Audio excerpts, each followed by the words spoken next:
James, you're muted.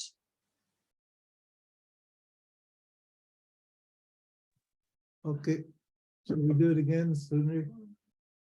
We'll do it. We'll do the chant again. Sorry. But it's on the recording, doesn't matter. Technical issues. Okay, let's start again. Huh? Okay, ready?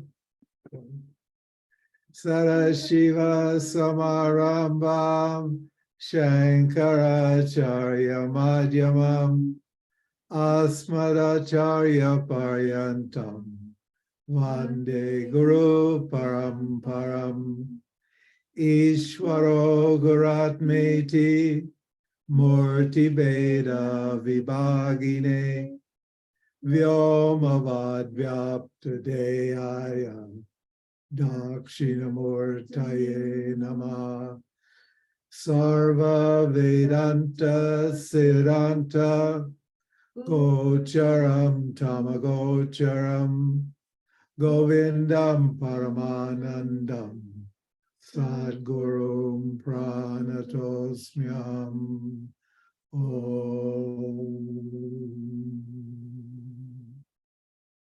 Good, welcome. Tonight, as you can see in the chat, I'll publish the topics as we go. I'll explain the topic and then I'll publish the next topic and so forth and so on once I've explained it. I just put the first two up there to get us started. We don't want you to see the whole thing at once because people are lazy and they'll read right down the other and say, oh, I know that. And then they won't listen. And then they'll miss the key points. So again, this is the discipline here is listening without prejudice, without interpreting. Later on, you can interpret the words, but you shouldn't waste your time interpreting words until you've heard them all, heard the words properly. So, and the topic is really the trickiest topic, one of the trickiest topics of Vedanta, and that is Dharma. What is Dharma? It's a very nuanced topic. In fact, when Arjuna asks Krishna, what is Dharma? Krishna says, before he tells him what it is, he says, about the topic of Dharma, karma, you don't have Dharma without karma, and you don't have karma without Dharma. He says, about that topic, he said, even sages are perplexed.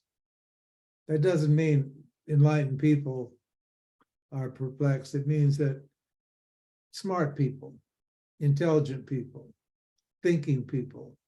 In other words, it's just it's a topic that's very subtle and very difficult to apply in your own mind, in your own understanding, in your own life.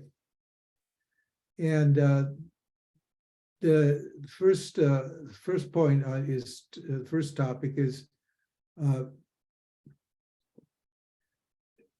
Swadharma, or Swadharma means what? Well, we can't talk about Swadharma unless we talk about the other two dharmas. So there's one dharma that appears is in three forms. See, it's already got complicated. There's Samanya Dharma and Swadharma and Vishesha Dharma. Okay. Now they're all the same, but they're all different. Samanya Dharma means the rules that apply to everything, to everybody, to every sentient and insentient entity. Those are universal values. They're true across the board in every time, place, and circumstance, in every culture, in every ethnic group or whatever it is. These rules are operating. That's called Samanya Dharma. And Swadharma is your own particular program. You come here to this plane, this earthly plane, with a certain program. You're preloaded, you can say, with karma, with dharma. Karma means what? Karma means action, and dharma means the rules that are defining the nature of the action that you do, the values that are around the actions that you do. Action itself is value neutral. You can't say it's good or bad. You can't assign a value to it, apart from what? Apart from the way in which the actions appear in what? A field of choices. Choices means what? Moral choices. So we're talking here, when we talk about dharma, we're talking about the moral dimension of the universe as it affects me as an individual, the guy on my driver's license, the person that I believe myself to be, that I think I am. That's called swadharma. So that's my program, my values. And vishesha dharma is what? Is how these two dharmas interact with the individual. In other words, situational ethics. You could call it situational ethics or situational morality. In every situation that you encounter, there's a moral dimension that needs to be considered. If you do not consider that moral dimension, you're not going to respond appropriately to the situation, which is your duty, which is your dharma. Your duty is to respond appropriately to the situation. If you want to get what you want, and everybody wants to get what they want, so it just goes without saying that you need to what? Understand the values that are operating in that system, and fit your values into that system, or that system into your values. Understand what the relationship is, because you don't want to try to impose your values on other people, and you don't want other people imposing their values on you. You want to work out some sort of modus vivendi, in other words, some way of living or communicating with other people that's suitable to both people and doesn't disturb their shanti, their happiness. So Samanya Dharma is universal values. Swadharma is my own personal values, and Vishesha Dharma is how those two sets of values interact, which is just life, just what happens every day. And the Swadharma, we'll start with that first, it means your duty to yourself. And what is your duty to yourself? Well, your duty to yourself is to satisfy yourself. That's called sukha. Sukha, dukkha, anitya, sansara. So it's a Sanskrit term that means what? The sansara, this world is what? A play, an interaction between sukha, they're impermanent, they're always changing. These two values, sukha and dukkha, pleasure and pain, right? Satisfaction and dissatisfaction, is a field in which these two forces are operating all the time. Now, when I want to do an action, I do not do an action for dukkha, for suffering. I will get suffering if I act inappropriately and in an untimely way, but my intention is never to make myself miserable, to make myself suffer. I do suffer a lot, and that suffering that I do gain is what? Directly related to what? My ignorance of what? Of the values that are operating in the field, and how my values are in contradiction, or contradicting those values. So my duty is what?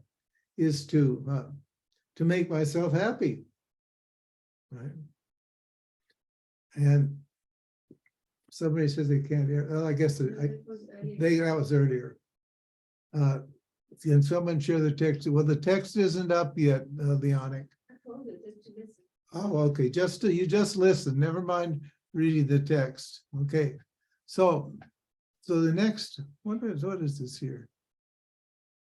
Why isn't that? Okay, we'll go here. So, and now the next topic is, what is the basis of this contention? In other words, contention means this belief or this statement. We're calling it a statement of fact. Excuse me, let me get my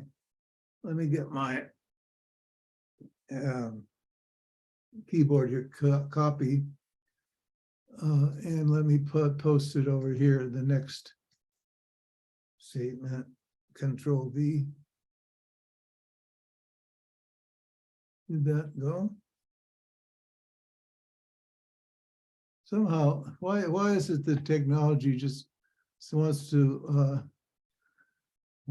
frustrate me? Oh, I see what's happened here. Sorry. Control A, delete. Now type Control V. There we go. So what is the basis of this contention? What is the contention? That it's my duty to make myself happy. You can already see some of the problems that are enter into the picture when we say my duty is to make myself happy. Because what about other people? Aren't I responsible for making other people happy, or aren't other people responsible for making me happy? Well, the answer is no, they're not. Your first and foremost duty is to make yourself happy. Keep in mind what the thing they tell you on the airlines. They tell mothers with children, put on your oxygen mask first, and then take care of your child second. So your basic first impulse should be to look after yourself and make yourself happy. Now, why do we say that? Why is that the truth? That's what I mean by what's the basis of this contention. The contention is a belief or an opinion. We'll treat it as an opinion, although Vedanta just says it's a fact. We don't say that's an opinion. We just say it's a fact. So what's the basis of that? Well, the basis of that is that that's all you're doing all day long, isn't it? Is trying to make yourself happy? Isn't everything you do designed to get something that you want or avoid something that you don't want? And the answer is yes, isn't it? Otherwise, you would, if you were happy, you wouldn't be doing anything for happiness, but you're doing things with the idea that you need to be happy or happier or less unhappy, all of which boil down to the same issue. So the basis of that contention is that we just, the Vedanta is not, it's not a philosophy. It's just an observation of experience. It's an observation and analysis of experience. So, you can say, well, it's Vedic and Hinduism and all that sort of thing, and comes from the ancient past, and maybe it's different now, and so forth and so on. No, it's not different now.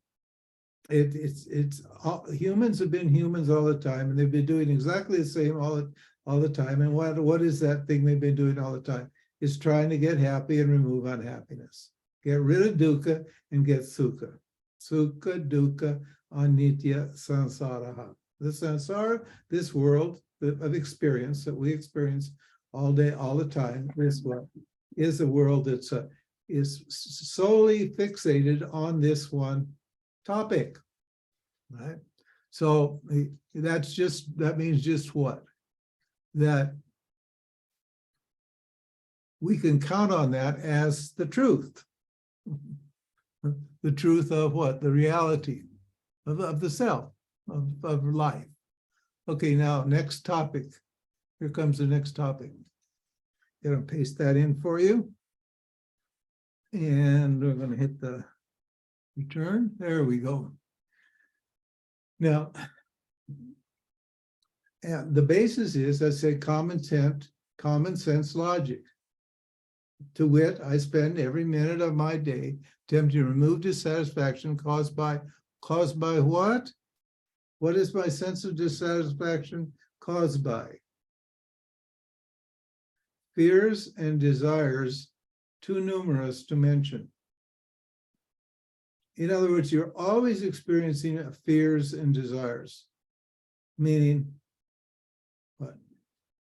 This same feeling of dissatisfaction.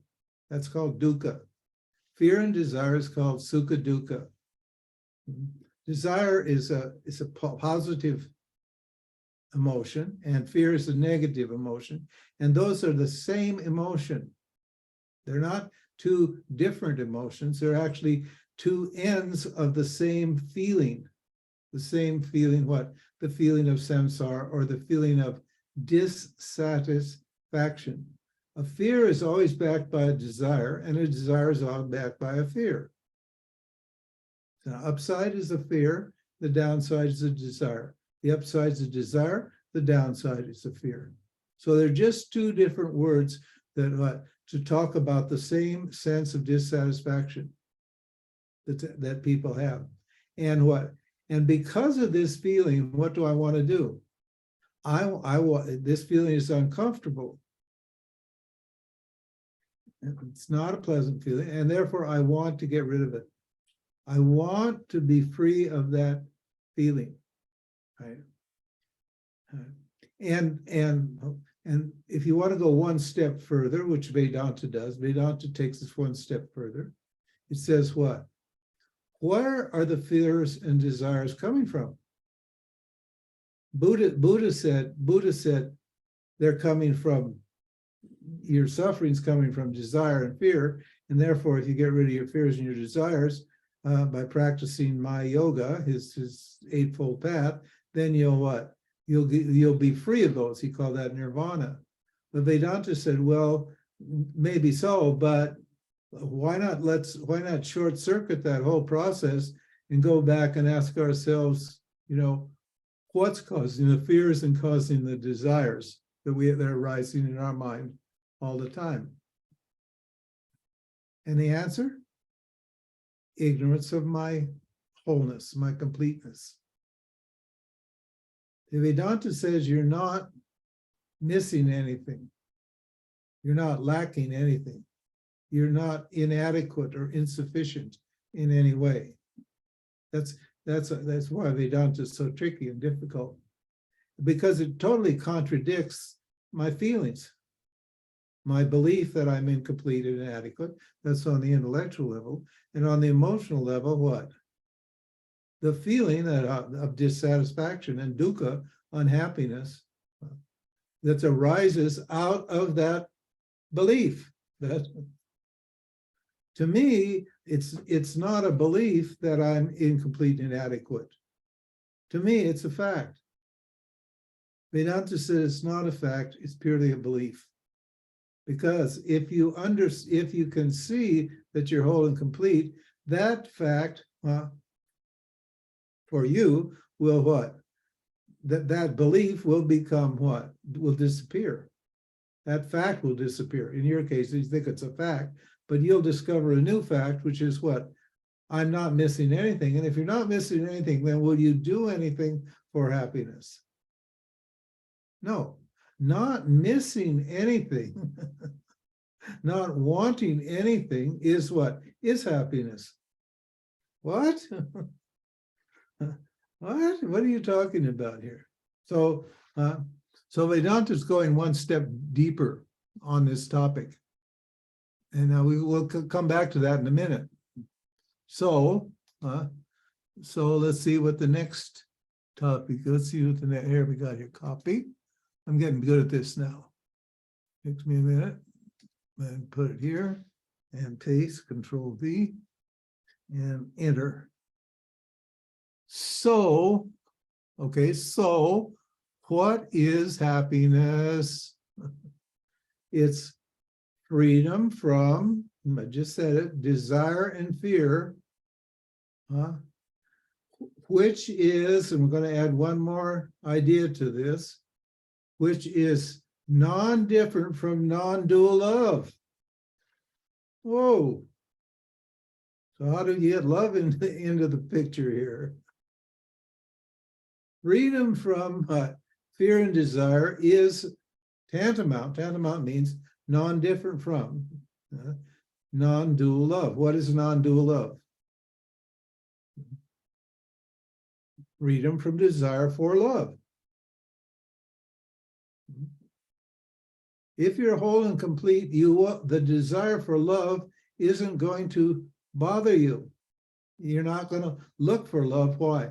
Because you'll discover that your wholeness and completeness is love. Love is your nature. Love is not a feeling. That's your nature. You are love. Right? And all that's preventing me from appreciating the fact that I am love is what? Is the incorrect understanding of myself as an inadequate, incomplete entity. That what? Needs love. When you get right down to the bottom of it, everybody just wants love. Understand? So, next topic. Now we're gonna personalize this a little bit here, because we want to bring it right down to the nitty-gritty, to today, to me and you, and see how this idea works out here. So now, hey Mary, you got to wait till the end, okay? You will just save that one, and then you can bring it in at the end. But I want you to hear the whole logic before I digress on these topics. So, because I want the impact of this whole logic to hit on your mind clearly. So please, please just wait on that. Hold it, and we'll come back to it. I promise you, we'll take it up. So, okay. Now, what about, how does this apply to you and me, to Shining World? Shining World is a community, a group of people who are in satsang, in communication about the topic of Sat. Sat means reality. What is the truth? It means reality. And the statement here is, people are attracted to Shining World. Why? Because it resolves this issue of incompleteness and insecurity, which is the fundamental existential problem. Now how, you're going to say, oh, okay, you talk big, Ramji, that's great, talk big, but how do I know that's true? How do you know I'm just not bullshitting you? You know, that if somebody told me I could sell ice to an Eskimo, so maybe you're selling me a bill of goods here. No. Read the website, read the satsangs. If you'll notice, in the last few years particularly, there have been basically no technical questions, or very few technical questions about the teachings itself. Almost all of them are what? Testimonials to the power of Vedanta to transform a person's life, and get that life in harmony with what? Their true nature. In other words, we're getting more and more, almost every week now, it's sometimes one or two a week, people writing in saying they're perfectly satisfied. I just posted one a couple of days ago. You can have a look at it. I forgot what I called it. It doesn't matter. There's tons of them. If you want, I can send you a whole file of people that haven't been published that saying the same thing. Vedanta works. I am satisfied and happy now. I've realized what how my thinking was needed a correction, and how I did the work and corrected my thinking, and this actually works. So it's not, I'm not like trying to sell you anything. This is just, I know it works because it worked for me. Right. And now, so here, let's see, here's the next one. Copy. You guys have been around for a while. The new people, you may have a little trouble with this. But most of you have been around for a while, and it's because you've been around and you've been consistently applying this teaching for a long time, for usually 2, 3, or 4 years, that what you write these testimonials to the power of this teaching to what? To give you that perfect satisfaction that you're always looking for.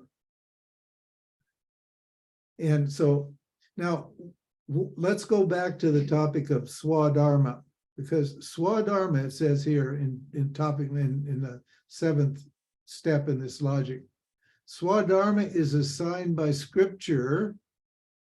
What? Assigned by scripture based upon what works to qualify the mind. What? There's 2 ideas in this topic number 7.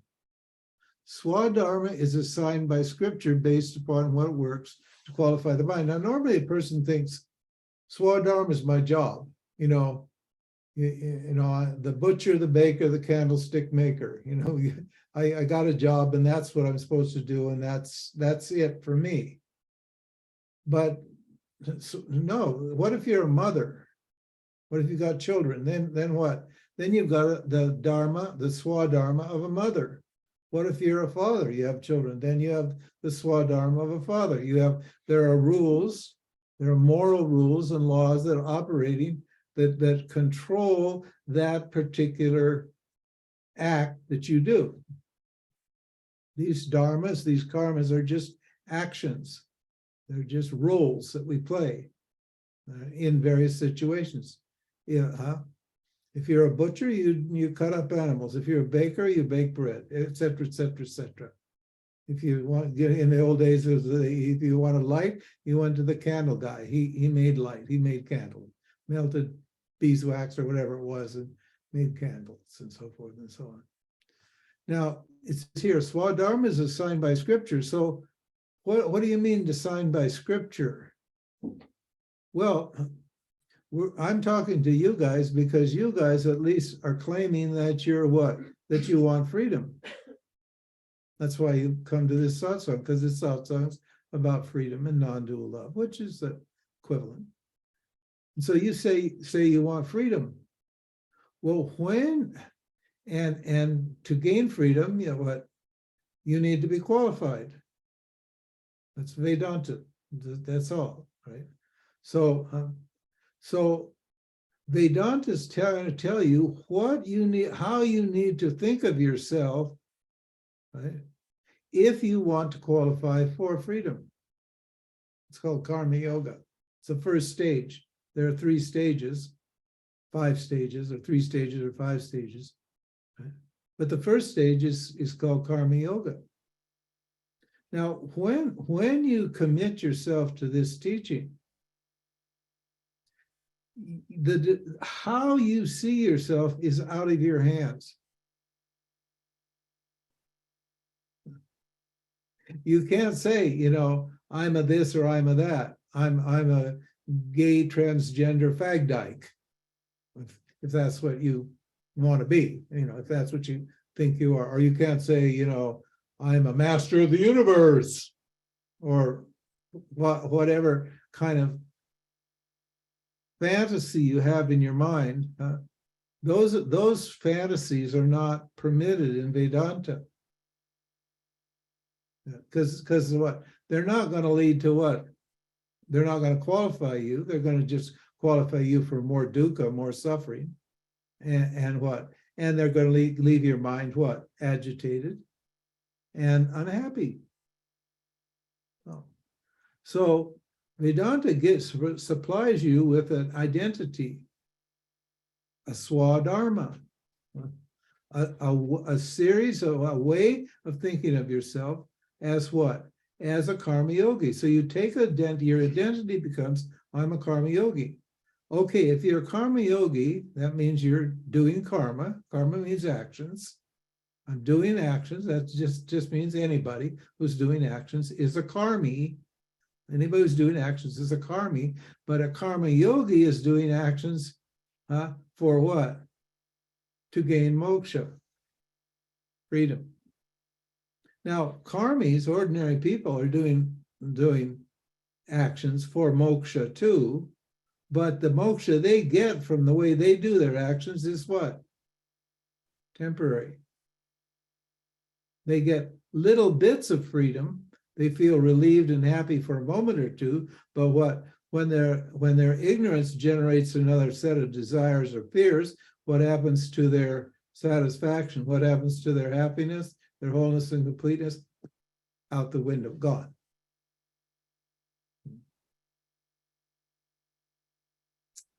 So karma yogis are people who are doing actions for the purpose of gaining a clear mind. And why do they want that clear, discriminating, dispassionate mind? Because they want to gain knowledge. What knowledge is that? Self-knowledge. They want to gain what? The knowledge of an identity that's free of what? Dukkha, suffering, pain, suffering, sorrow, whatever you want to call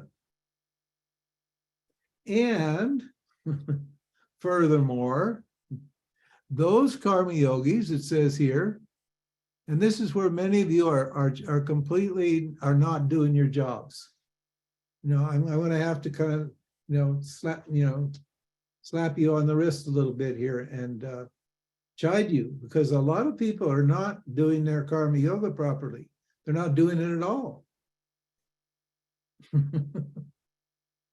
Or if they're doing it intermittently at their leisure, whenever they feel like, they want to be spiritual and do a little something. Maybe when they get a little bit of trouble or a little bit of dukkha, then they think, oh yeah, I'll go to God now and I'll do my karma yoga. I'll do a little karma yoga. No, that's not karma yoga. When you sign on to the program, the Vedanta program, then you are required by the scripture. This is not me. Don't blame me. I did it. So I'm only saying that with conviction because I did it and it worked. But I didn't invent this program. So don't blame me. And if you want to take up your grievance with the scripture, that's up to you. But that's not an argument you're going to win. So what? And we said there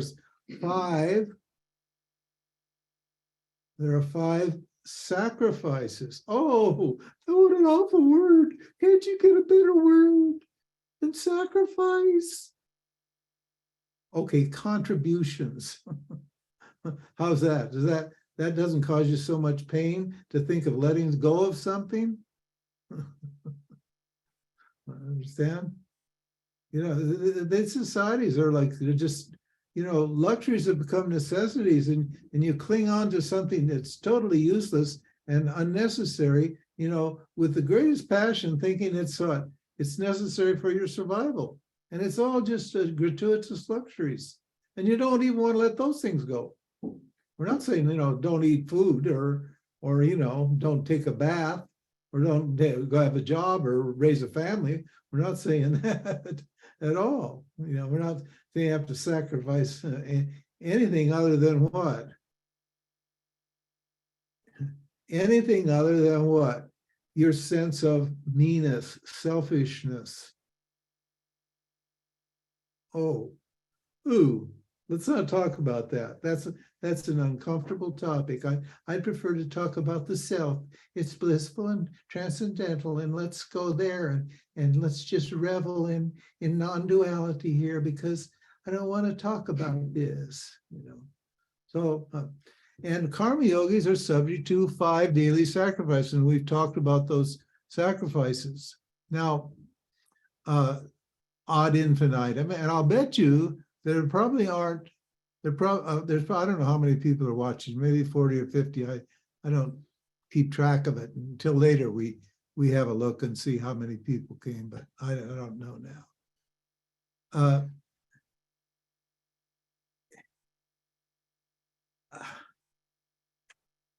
Let me copy this first.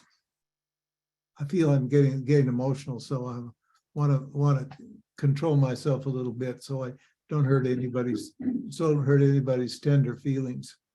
Control V. So these sacrifices, I bet you there are more than a handful of people who could repeat those 5 sacrifices.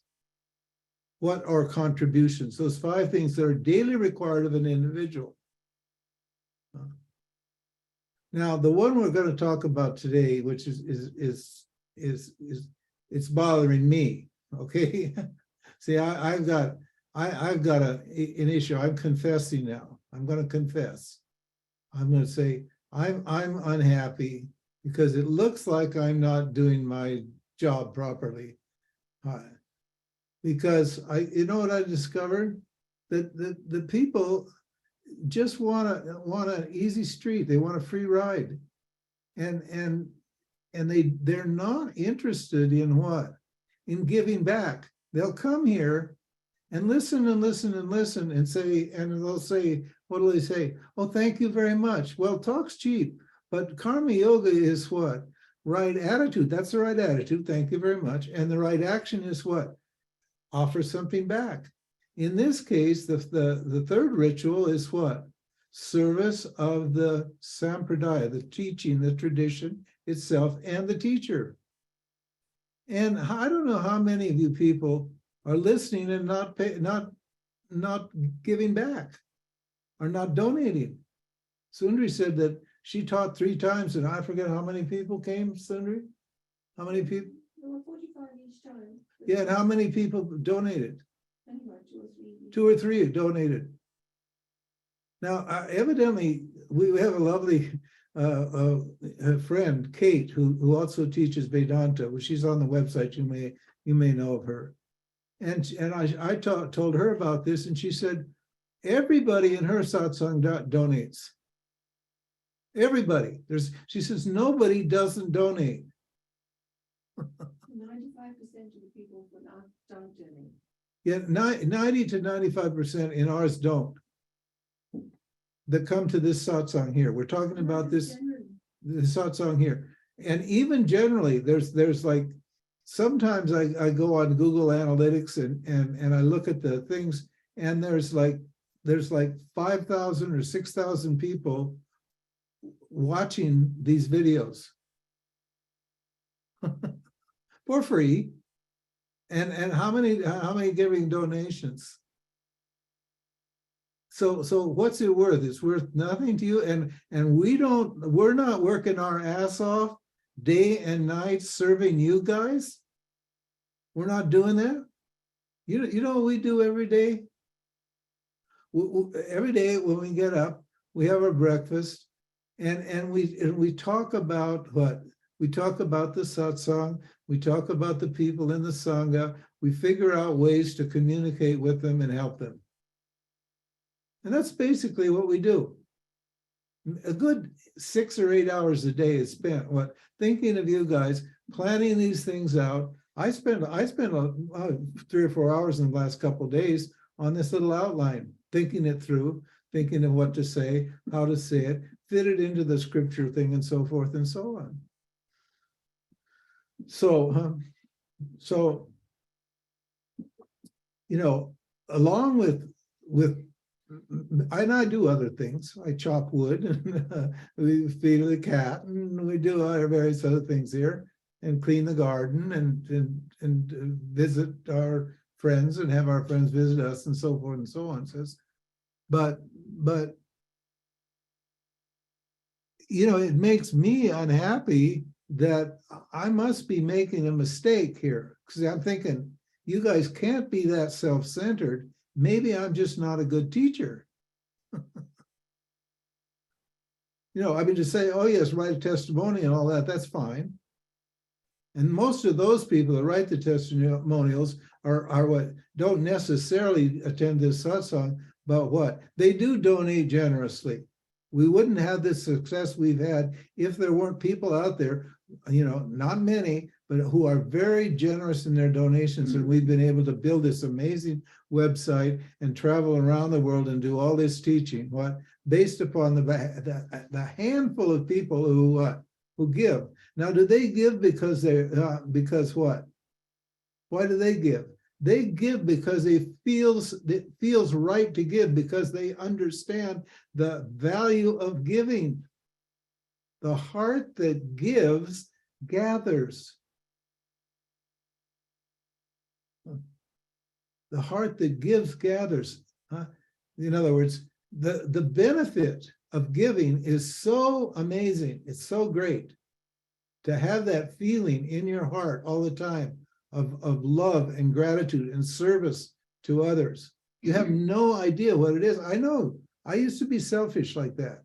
So I understand it. To me, I'm still surprised at how I was able to go from such a selfish person to such a giving person. And it's only on the basis of what? Of this logic, this teaching. I saw it modeled in my guru and other Mahatmas that I met during my life. And I just saw it in the teaching, because the teaching is right there. And everybody who's gained that has gained that understanding, has what? Has gained satisfaction. Because the proof of the pudding is in the eating. Understand? So along with other roles, I say here, it's my Swadharma to teach Vedanta, which removes suffering. If I can remove mine, I can remove yours, because suffering is suffering, and there's only one way to remove it. So what is that one way to remove suffering? See, a lot of people think, well, oh no, the Vedanta is just another one. There's a lot of different ways. All roads lead to Rome. Never mind Vedanta, because that's too hard. The Vedanta wants too much out of me. I'll just go do whatever it is. Let me see it. Control V and Control T. So what is that one way to remove it? Knowledge. This Vedanta, because why? Because we just pointed out that what? The cause of the suffering is ignorance. So there's no other solution for getting rid of the suffering than knowledge. Understand? Now, this tradition that we're talking about here, see, I'm asking you, I'm not asking you to serve me. I'm not asking that. I'm asking you for your own good, for your own growth, serve this tradition. Why? Because this tradition is a living entity. It's a living tradition. It's an entity. It's a conscious entity that transcends time. People come into this tradition and they disappear out. But the tradition, the truth lives in the hearts of those people who have surrendered to the tradition and what? And contributed to the tradition. Not just your money. We're not asking just your money. We're saying that spirit of sacrifice should be toward everything. So in every aspect of your life, there's an opportunity to contribute something. Every situation, the Vishesha Dharma of every situation is an opportunity to contribute. And if you get that attitude and see the value of this, you're gonna what? Your life is gonna transform. Because otherwise you're just gonna sit there and you're gonna be the same old person, and you're gonna be a boring person and an uninteresting person and a lonely person. You're gonna be lonely. There's no doubt about it. And this Vedanta keeps giving from time to time, from age to age. People come and people go, but the truth only lives as long as what? As it is embodied in individuals.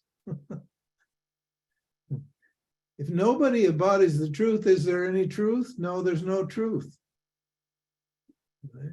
So by understanding this and activating this power in you, this spirit of sacrifice and surrender, right? You're going to what? You're going to grow. And you're going to grow fast, and you're going to grow where? You're going to go right to freedom and non-dual love. Now, I got ahead of myself here, and it's okay, because this outline was just to inspire me to keep the topic going. And here's what we said so far.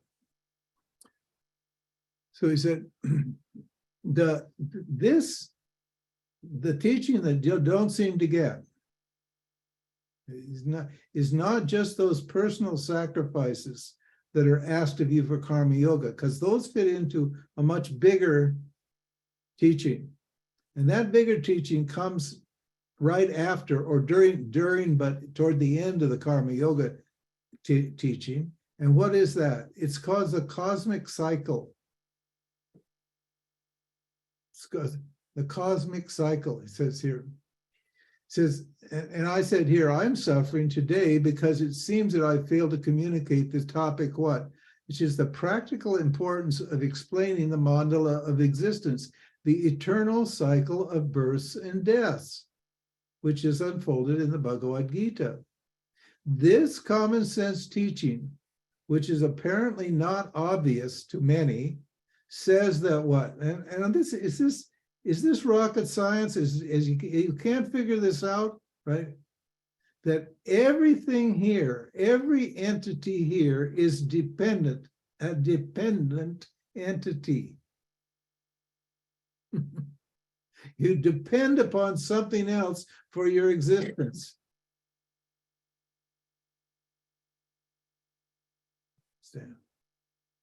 Right? Life depends upon death. Up depends upon down. Right depends upon left. Pleasure depends upon pain. This is a world of dualities. And everything, desire depends upon fear, and fear depends upon desire. Everything. I depend upon, well, let's just take trees. Trees depend upon what? Carbon monoxide. They eat it. And what do they offer in return? Carbon dioxide. They take monoxide, turn it into dioxide, and then what? And then they offer us what? Shelter and heat. The fire element, and so on. Right? Think about it. Every single thing here is making a contribution to everything else. That's how the thing works. That's why it works. And if you just what, and the Gita is very clear about this, it says people who just take and hold it for themselves, it uses two very strong words, and I'm going to use them. I know, it's so shocking. You're so mean, James. Don't talk like that. It's just be PC. It's not PC. It's not it hurts my feelings. Yeah, you're a miser. You're a thief. You're taking and you're hoarding and you're keeping it to yourself and you refuse to give back. I mean, look at I just read the other day that there's some organization in Texas that's related to the fossil fuel industry whose whole mission is to what? Is to obfuscate and to what? To promote fossil fuels, knowing very well what all that carbon is doing to the planet. Knowing very well exactly what the downside of that is. They're going right ahead And what? And they present it in such a way, and there's millions of people who think there's no global warming and no climate this and this and that and the other thing. Oh yeah, the climate warmed up thousands of years ago and this and that. And they have all these things and so forth and so on. So in spiritual literature, they have this thing called an Ouroboros. And it's like a snake or a dragon or something. It's in the form of a circle. And how does it live? It eats its tail. In other words, it consumes itself. So Mandukya Upanishad, the waking state entity is what? A man with 19 mouths, a person with 19 mouths means what? Consuming. Consuming what? Consuming feelings, consuming thoughts, consuming ideas, consuming sight, smells, taste, touch, matter, whatever it is. Consuming, consuming, consuming. And what? And then holding on to it.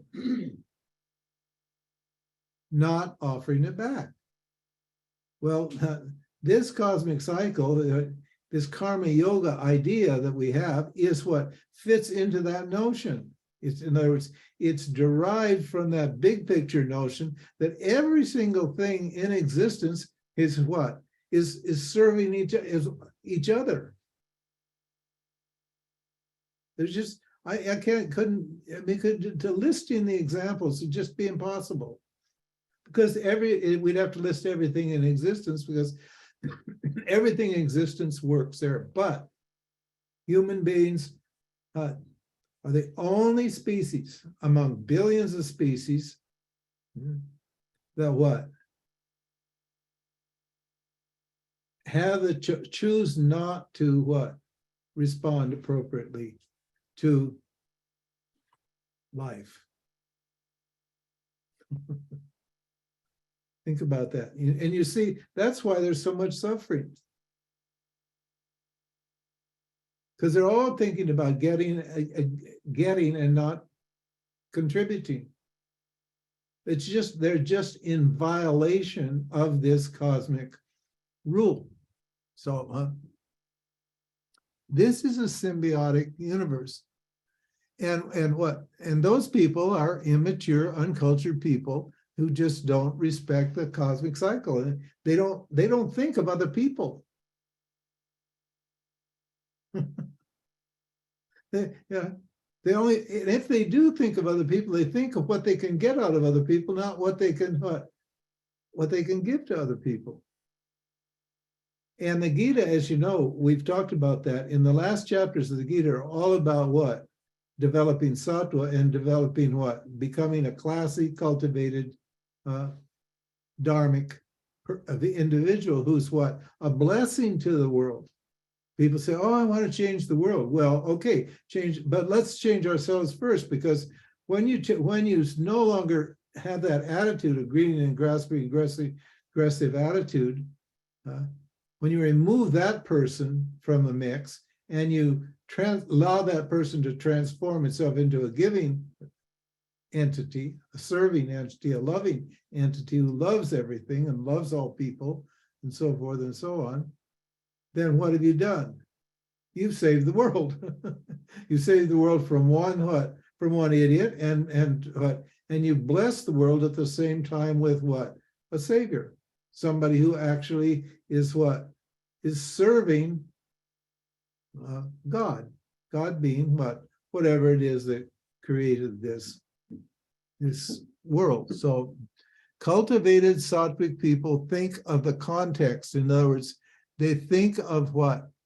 Others, that they understand that others are involved in it, and they're not afraid to put others in front of themselves, taking others into account.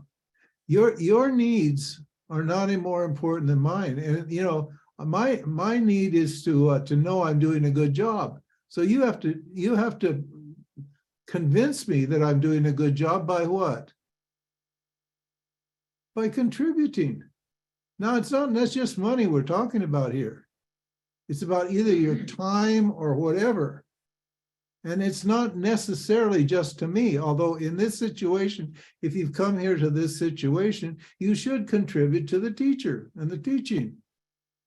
I'm not taking it personally. I'm not hitting the bars and making money off this. I'm living the same I lived 50 years ago. We're pouring it all back into Shining World, and you can see the benefits.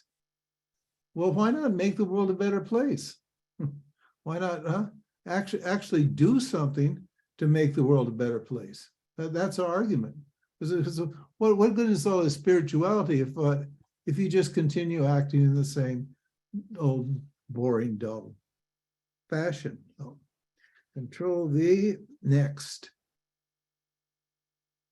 Oh, we did this. Okay, I'll explain that. Oh, I got down here on the list. I know this is painful, but we got to do it. So the next two, and then we'll talk about the new rules. So we're going to have some new rules coming up. And I'll say, I've even forgot what I said here, so I'm going to have to read it and communicate it to you.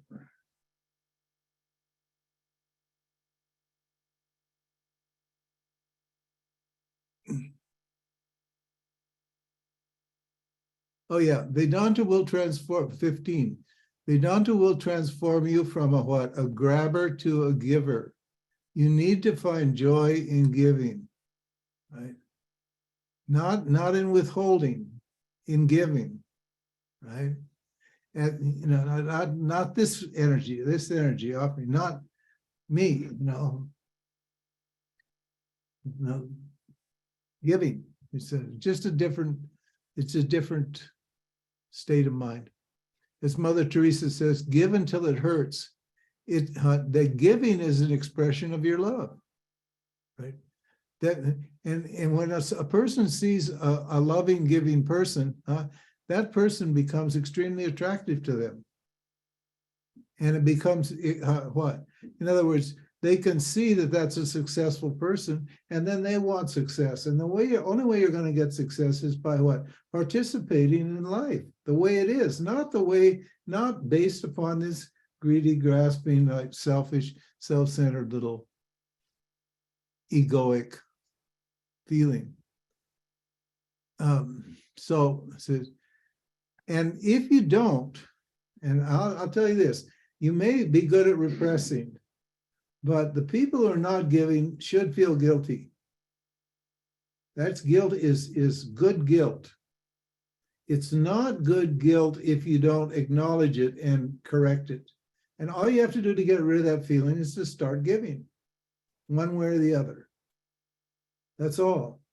Otherwise, you keep repressing and say, "Oh, I'll do this later. I've been putting it off, just so forth and so on. I've all the time I thought I should make a contribution, but I'm not contributing." There's people who don't have any money to pot to piss in, who are donating time for us, doing all this technical stuff. We're getting a lot of contributions. Nobody's asking to be paid or anything. They're just, they say, well, this is what we'd like to do. This is how we'd like to serve. And so, as you can see, we're slowly building out this website and this whole, we got an Instagram thing going on now, and various other programs. As soon as we've already got the nonprofit corporation status, so there you won't even know very well the money's not going to me. It's going to the government, and the government's allowing me to spend it, us to spend it, but in lieu of paying taxes. But that's a good deal. And so, we've got all of these opportunities now to really make this grow and really make a difference in the world. You all want whining about the world, but the solution is right here in your own self. So he says, this, and this little scolding that I'm giving you is only applies to a few people. It doesn't apply to everybody. And those who it applies to. If you feel you're not doing enough, then start giving, start doing enough. So what? So new rules. Okay, here's rules. I'm not going to trust you guys anymore. I'm not going to trust you. I just, it just can't, because it's not right. I'm just gonna have to tell you and lay down the law. So whether you like it or not, and I don't care whether you like it or not, I'm just gonna have to play by the rules. And here's the new rules. I'll post them, and then we'll talk about them. So don't say I didn't warn you. What the deal is. Yeah, well, and so here it is. By donation, these Vedanta is by donation. It doesn't mean free. It means you're required to donate according to your means. That doesn't mean, that's why we don't put a price on it. We don't say this or that. You put the price on it according to how valuable it is to you and how capable you are of contributing. So it doesn't mean free. If you're new to Vedanta, okay, to being fair, we got to be fair. If you're new to Vedanta, you can attend without donating for 1 month. Often people come and they donate right away, and then they think that's good enough. They're in the door, and then the donations somehow stop, and the weeks go by, and so forth and so on. And then maybe they feel a little guilty, and they ping another little donation up there just to kind of keep their foot in the door. No, that doesn't work anymore. We know all this stuff, because every single thing that takes place is recorded. We don't look at it, we don't just pour over it. But it's all there, right? So anyway, so if you're new to Vedanta, you can come for 1 month and just check it out. Fair enough. Don't give anything. And you should be suspicious. You can ask around, you can talk to other people. Is Ramji cutting corners? Is Sundari this and that? Blah, blah, blah. Are these power trippers? Are these sex people? What are they? Blah, blah, blah, blah, blah. You can have all your doubts. You can talk to people. You can listen and think about what we say, whether it makes sense or not. And if it doesn't make sense, don't come back. And we'll just block you. So what? So we're only going to teach people now who donate. That's it. No more freebies. If you're coming because it's free, or you just want to talk to people, please look for another Sangha. There are plenty of needy teachers out there who think that listening to them is love, and they need love. And so go and give them some love. That's fine with us. I don't care, right? Except for those who presently give regularly on a monthly, bi-monthly, quarterly, semi-annual, or annual basis, according to their means, and many do, or wouldn't be able to reach so many people with this non-dual message. Please donate 10 euros or $10 per satsang if you're going to come.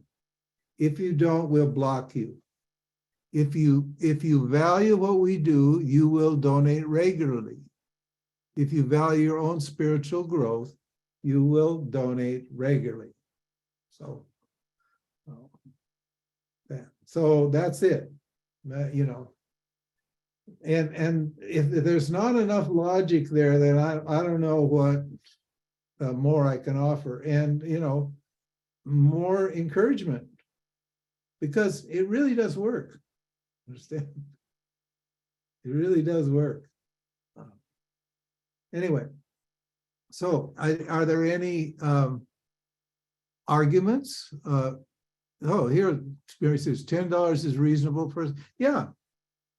Everybody on the internet now, I watch sports, and now to get in-depth sports, they want an extra $10 a month. Now they give you a special deal. They give you a free, $1 for a few months, and then they up it to 10. But I'm ready to pay, because those guys, they're good analysts, and they're top in their field, and then and you get from Vedanta, I tell you, you're getting the best possible teaching. There's no better teaching than the Vedanta. Honestly, it's the cream of the crop, and we're professional at it, and we really do. We really care. So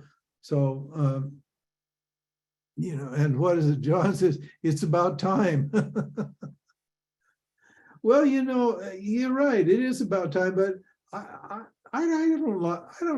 just love people and I trust them and I assume they'll do the best thing. And a lot of people do, but there are people who just, they're just, they're mean, and cheap. They can't let go.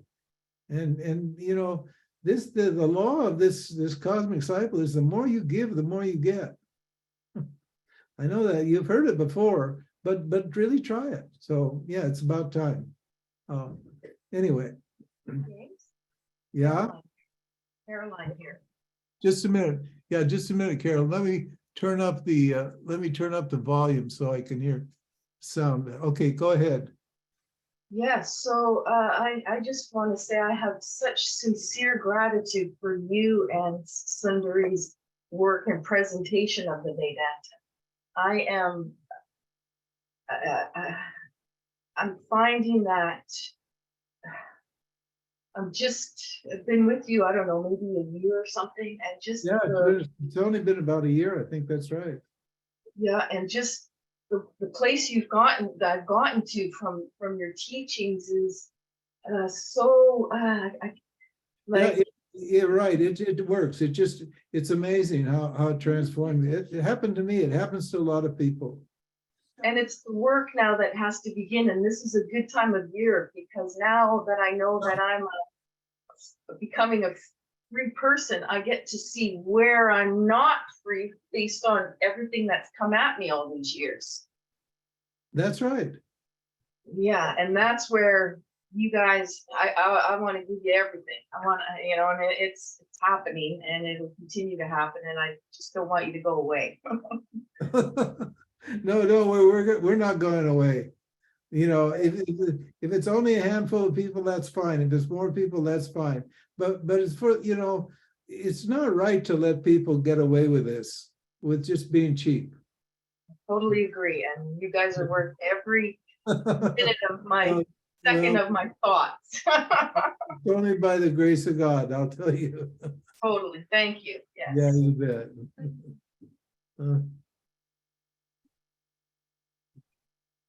One more message, you haven't answered Mary. Oh, yeah, Mary.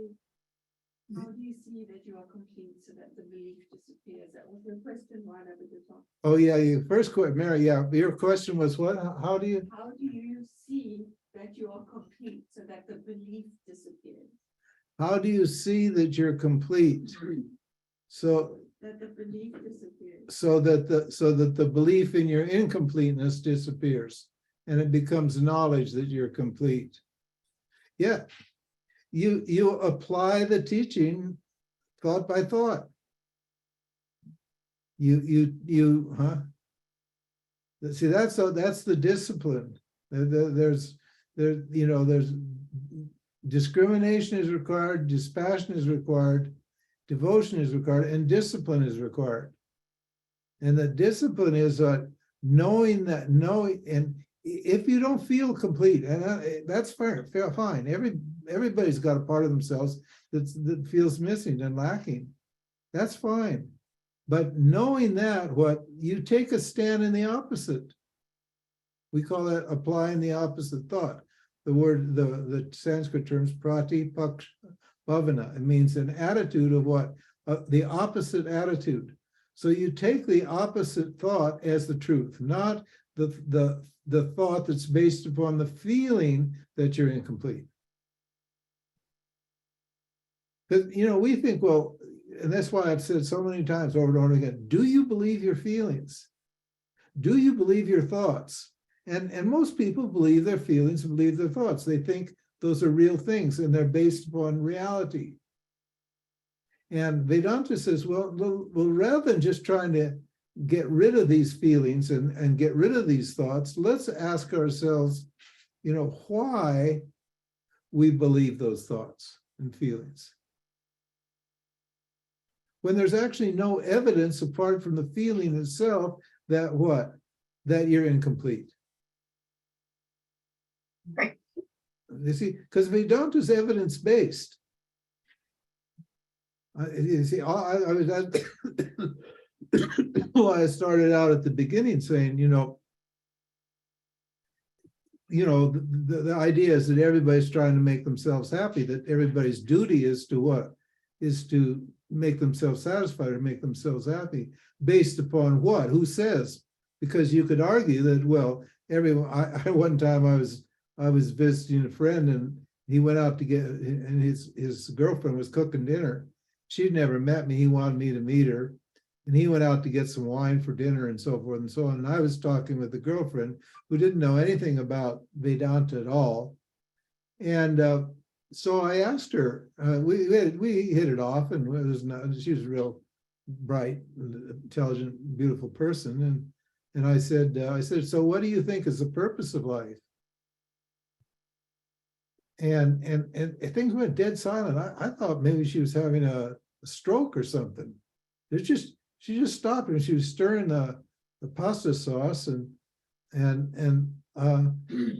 it just went silent. And for, I don't know, for a good 2 minutes or 3 minutes, I just stood there waiting. And then this little voice came out. She said, to suffer?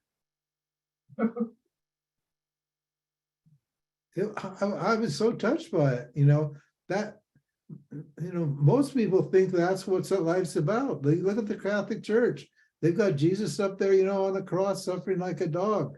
And, that's all life's about. And you're never going to get out of it. Maybe you meet God in heaven when you're a good boy and girl. I mean, they all this fantasy talk. But that's not what we see happening here. What we see happening here is people are trying like crazy to get rid of suffering all day long, get rid of that dukkha, that dissatisfaction, that discomfort, that inauthenticity that comes from what? Not acting according to your true nature. So the only way to do it, to counteract it, is just to take a stand as the opposite. I am full and complete. I'm okay. My nature is bliss. I'm Sat Chit Ananda Atman. Sat means I exist. I know that. I'm conscious, Chit, and Anandam. I'm unborn. Means what? I don't suffer attrition. I don't suffer change. So I'm full, I'm complete. Unborn means I'm full and I'm complete. There's nothing missing here. And when you actually look to see what is actually missing, if you close your eyes and think, what's missing? The only thing that's missing will be the thought that comes up that tells you that something's missing. In that feeling or that thought that something's missing, there's just awareness. There's just existence. There's just bliss. So, it's just a constant, steady application of this knowledge over and over and over again. Shankara calls it jnana abhyasa. It's practicing the knowledge. Jnana abhyasa. Abhyasa means practice, and jnana means knowledge. So it's just a practice of knowledge. And yeah, you forget, but when you forget, as soon as you take a stand in awareness, you'll notice the suffering will shrink or just go away. And when the emotions and unhappiness starts to come back, what happens? As soon as that happens, take a stand in awareness, nip it in the bud. And gradually that thought that I'm okay, that I'm fine, that I'm beautiful, that my nature is love, it will replace that ugly thought, that small, petty, little, fearful, selfish thought. That will just get replaced. You just bump it out, but it takes a while. It's just like any habit. Like, you want to quit smoking, take up jogging. It's hard to smoke and jog. It's interesting, whatever it is. So. And something else, James, that I've discovered is that when I was gaining the knowledge of the Vedanta, I wanted to share it with everybody. I wanted to almost teach it, get people on board, but I realized I can't do that. Yeah, ring the bell and get them all to come to church. Yeah, right. Yeah, I just be it myself, and I just see my mom, my boyfriend, they're all changing. They're just being different. There you go. You see, they can't. Yeah, That's what Sundari calls that adaptive child. That inner self is adaptive, it's childlike. It's always trying to adapt to new situations. And if you present the people in your life with if you present, let's put it that way, as a beautiful person, as a happy, beautiful person, they will adapt to that. You're right. Absolutely. People will change. It's just the law. It's just the law of karma. That's the law of dharma. So good for you, sweetheart. That's great. I just published one the other day from one of our Vedanta people. It's just a really good one. You can see it on the website. So anyway, No more questions. there's no more questions and there's no more answers. The answers are only there for the questions. So it's lovely to meet with you again, and we'll We'll do one more before Christmas. We want to do Christmas Day. we'll do one more. Why is the I think you must be busy on Christmas Day. yeah, probably most of you are busy on Christmas Day, so we'll do one more next week, and then we'll pass on the following week, I guess. I don't know what we're gonna do because, Oh, we'll be here. yeah, I mean, what are we gonna do on Christmas, sweetheart? I want my presents. Okay, all right. God bless you all, and we'll see you next week. Thank you, Ramji. You're welcome. Thank you. Thank you. You're welcome. So much. Thank you, Ramji. You Thank you, bet. Ramji.